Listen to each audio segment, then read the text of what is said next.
Walang kawala sa batas ang dalawang lalaki dahil sa ilegal na pagsusugal at nakumpiskahan ng ilegal na baril matapos sa ang isinagawang operasyon sa Barangay Malinta, Valenzuela City. Patrolwoman Verna May Gundran sa balita.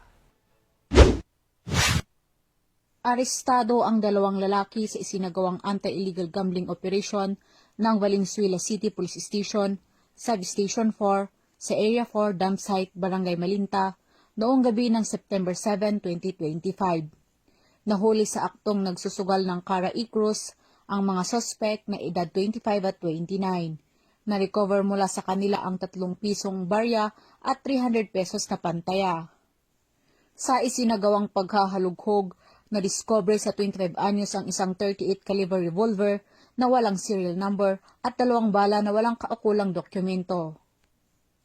Kasalukuyang nasa kustodiya ng pulisya ang dalawa at kakasuhan sa paglabag sa Presidential Decree No. 1602 o Anti-Illegal Gambling Law, dagdag na kaso sa ilalim ng Republic Act 10591 o Comprehensive Firearms and Ammunition Regulation Act ang haharapin ng 25 anyos na sospek.